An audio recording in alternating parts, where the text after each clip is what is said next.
Welcome back to Fox and Friends First. U.S. designated terror group Hamas now calling for 3 days of rage in response to the president's declaration of Jerusalem as Israel's capital city. As protesters take to the streets to burn flags and denounce the historic decision, it is a monumental moment for our allies in Israel. But could this push the world further apart from a peace agreement in that region? Here now to react is the managing director of the Israel Project, Omri. Ceren, thank you so much for joining us this morning. Thank you for having me. So the fires, the protesting, burning the American flag, the Israeli flag, it's already begun. Yeah, it has already begun, and we don't know how bad it'll get. The administration knew that something like this was going to happen, and they budgeted in.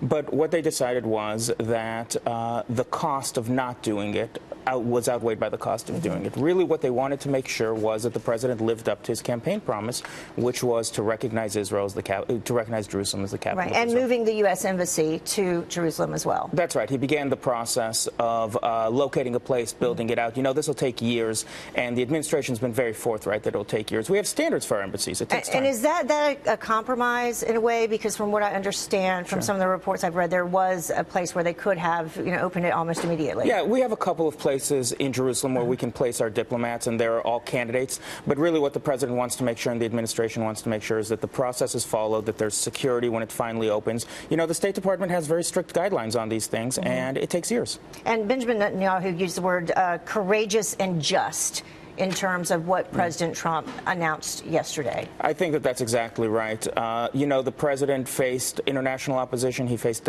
domestic opposition. But really, he looked at this and he said, Jerusalem is Israel's capital. In reality, this is where the Israelis run their government out of, and it's time to acknowledge that, in addition to the fact that it's American law for over 20 years. Yeah, it was a congressional mandate. Going back, 25 years? That's right. In 1995, Congress enacted this Jerusalem Embassy Act? That's right. Congress said, in as many words, that it's U.S. policy that Jerusalem is Israel's capital, that we should move the embassy there. And, this has been Congress's view all the way through summer of this year.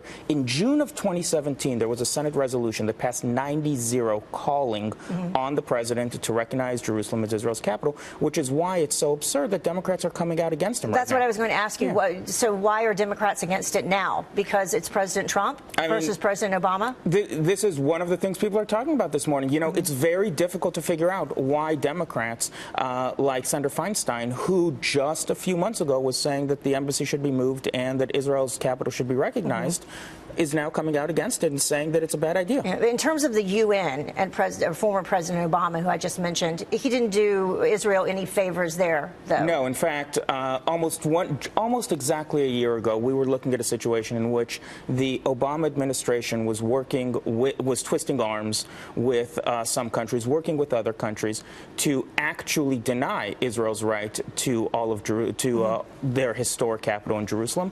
And one of the most important parts of what President Trump did yesterday is he said effectively that that's not what U.S. policy is, that U.S. policy is what it's always been, which is that Jerusalem is Israel's capital. All right. Well, 3 days of rage Palestinians calling for, or Hamas is calling for, so we'll see what happens. Hopefully that will not occur. Hopefully. All right. Thank you so much for joining us. Appreciate it. Thank you for having me. We'll follow you on Twitter. Thank you.